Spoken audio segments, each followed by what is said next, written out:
Que la paz y la alegría de nuestro Señor Jesucristo sea con cada uno de ustedes. Es demasiado bueno para ser verdad. ¿Cuántas veces no nos ha pasado que vemos algo, que nos dan un regalo, que recibimos algo, que decimos, híjole, esto es demasiado bueno para ser realidad? Vivimos en este mundo donde existen muchas personas las cuales hacen el mal. Hay personas estafadoras, hay personas que tratan de engañar a otros. Entonces, muchas de las veces vemos cosas que son buenas y pensamos, es demasiado bueno para ser realidad. Es difícil confiar en las personas, es difícil confiar en todos, porque sabemos que hay muchas personas que toman ventaja de nosotros. En la lectura del Santo Evangelio, leemos una situación un poco parecida. Escuchamos de unas noticias que son demasiado buenas para ser verdad. Leemos un poquito antes de la lectura para esta mañana del Evangelio que Jesús se les aparece a dos que iban de camino a Emaús. Y al igual que las mujeres, vienen que las mujeres el día de la resurrección vienen con noticias diciéndoles a todos, el Señor está vivo. Ellos traían la noticia de haber visto a Jesús resucitado, Jesús vivo, y decían ellos, nuestros corazones ardían cuando nos explicaba las Escrituras. Esta era una noticia tan buena, era tan grande, pues todo lo que Jesús había prometido era verdad. Era una noticia tan grande y tan buena que parecía demasiado buena para ser real. Y leemos el Evangelio de hoy, que Jesús viene y se aparece enfrente de ellos y les dice, la paz sea con ustedes. Pero leemos también en esta porción del Evangelio que los discípulos estaban asustados. Ellos pensaban, es un fantasma, es un espíritu. Pero Jesús en su gran amor les quiere demostrar que es Él mismo, que es Jesús resucitado, Jesús vivo. Y entonces les pide algo de comer y empieza a comer. De esta manera Él les muestra que en efecto es Jesús mismo, que está resucitado. Y empieza a enseñarles a ellos. Jesús empieza a enseñarles y les recuerda que Él les había dicho que estaba escrito en la ley de Moisés, en los profetas y en los salmos. En otras palabras, todo lo que Él les había dicho estaba escrito en lo que hoy conocemos como el Antiguo Testamento. Todo lo que estaba escrito y hablaba de Él tenía que cumplirse. Y en este momento ellos estaban dando cuenta que sí, todo lo que hablaba el Antiguo Testamento se cumplía en Cristo Jesús. Y nos dice las Escrituras que por medio de esta enseñanza, por medio de estarles enseñando la palabra de Dios en ese momento, nos dice la palabra de Dios que se les abrió el entendimiento, les abrió los ojos. Leemos del Evangelio, esto es lo que está escrito, les explicó, que el Cristo padecería y resucitaría al tercer día, y en su nombre se predicarán el arrepentimiento y el perdón de los pecados a todas las naciones. Jesús, por medio de estas palabras, por medio de explicarles el Antiguo Testamento, les abrió los ojos y el entendimiento. Y les recordó que por lo que había hecho Cristo, por su padecer y al resucitar, se predicarían el arrepentimiento y el perdón de los pecados a todas las naciones. Y vemos esto haciéndose realidad en la primera lectura. Lo leemos en la primera lectura. En Hechos 3 leemos de cómo el arrepentimiento estaba siendo predicado a las personas. El arrepentimiento y el perdón de los pecados estaba siendo predicado. Vemos cómo Pedro, investido del Espíritu Santo, les recuerda a ellos, a los que estaban ahí en el pórtico de Salomón, les recuerda que ellos fueron los que crucificaron a Jesús, que fue por su pecado y su ignorancia que Jesús fue crucificado. Pero también les recuerda que Dios de ese modo cumplió lo que había anunciado por los profetas, que el Mesías tenía que padecer. Pero esto era para la salvación de ellos. Esto era para la salvación y la restauración del pueblo de Israel. Y entonces les dice Pedro, por tanto, para que sean borrados sus pecados, arrepiéntanse y vuélvanse a Dios. Vemos el arrepentimiento y el perdón de Dios siendo predicado a las personas en esta lectura. Y vemos cómo Dios, por medio de su Espíritu Santo, como Él les había prometido a los discípulos mandarlo, estaba trabajando en ellos y estaba trayéndoles el mensaje para que ellos pudieran escuchar las personas del pueblo de Israel. Pero fíjense, a veces no entendemos muy bien lo que es el arrepentimiento.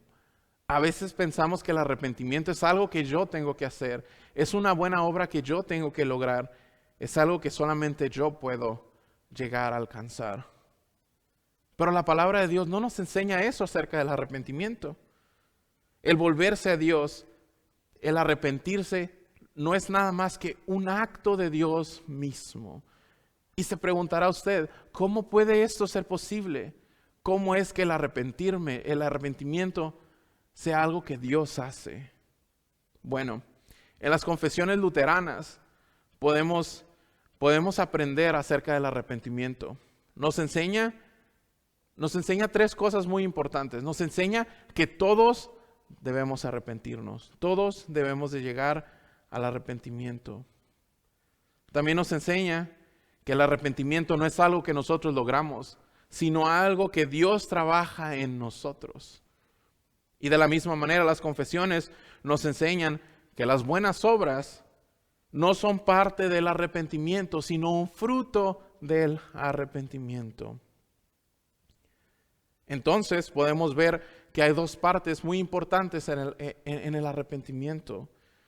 La primera parte es la contrición, el entender, el tener ese temor, ese terror de saber lo que es vivir en pecado y de saber que Dios está enojado contra ese pecado, de la ira de Dios contra ese pecado. Y lo vemos en el Antiguo Testamento.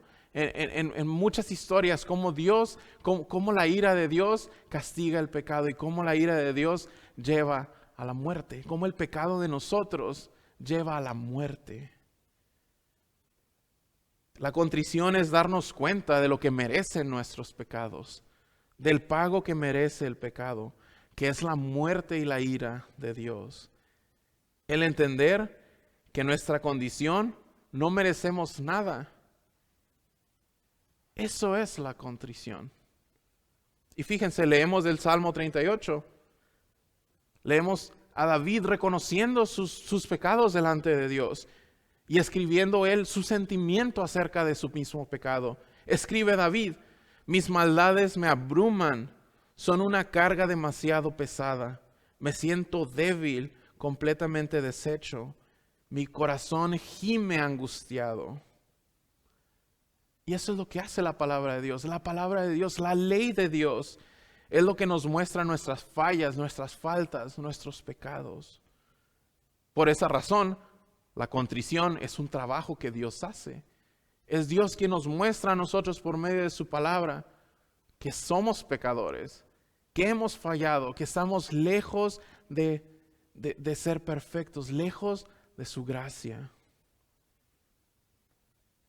Pero una parte fundamental también del arrepentimiento, o la segunda parte, la cual es fundamental al arrepentimiento, es la fe, la cual también nace de Dios.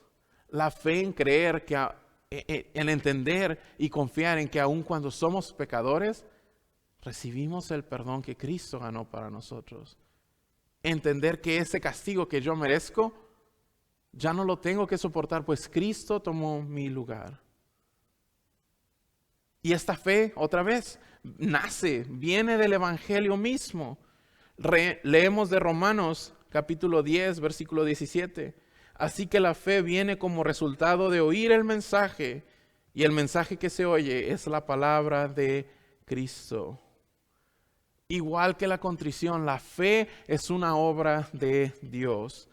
Es algo que Dios crea en nosotros por medio de la predicación de su palabra, por medio de los sacramentos, el bautismo, la Santa Cena. Dios crea la fe en nosotros por medio de su palabra escrita, por medio de su palabra hablada. Es así como Dios nos muestra su amor. Es por medio de su evangelio que Dios nos muestra su amor. Y en el evangelio vemos un amor tan grande, un amor de Dios que no podemos entender porque es tan grande que aun cuando merecíamos la condenación eterna, nos da el perdón completo. Es la palabra de Dios la que nos muestra ese perdón. Una noticia demasiado buena para ser verdad. Pero es verdad. Esa noticia es verdad, aunque parezca demasiado buena, aunque parezca falsa, es verdad. Sí, somos pecadores. Y la palabra de Dios nos muestra nuestras fallas, nos muestra nuestras faltas delante de Él. Nos muestra que hemos pecado contra Dios y contra nuestro prójimo. Pero la palabra de Dios no solo es ley, sino que son buenas noticias. Es el evangelio del Señor, buenas noticias que aun cuando parecen demasiado buenas para ser verdad, lo son verdad. Porque eso no se trata de nosotros, no se trata de lo que nosotros hacemos, de lo que nosotros logramos, sino de lo que Cristo Jesús hizo por cada uno de nosotros. Por el perdón que Cristo Jesús logró en la cruz del Calvario para ti y para mí. Qué buenas noticias, ¿no? Y leemos de esto en la epístola para esta mañana, en Primera de Juan. Leemos, fíjense qué gran amor nos ha dado el Padre, que se nos llame hijos de Dios.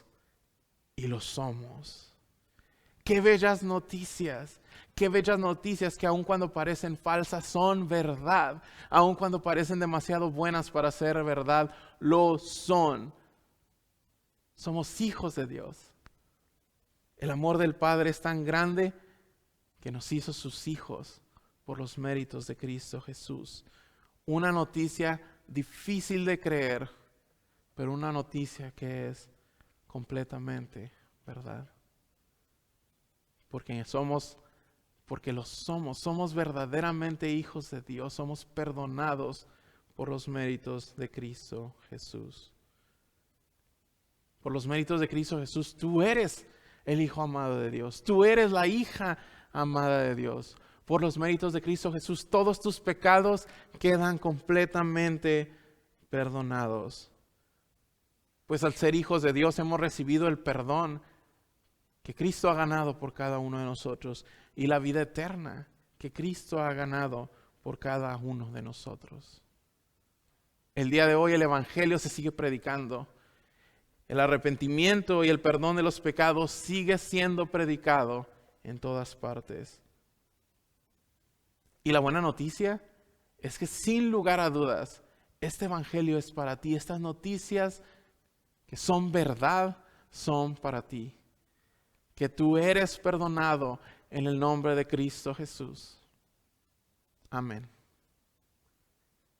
Queridos hermanos, nos ponemos de pie para seguir con las oraciones de la iglesia.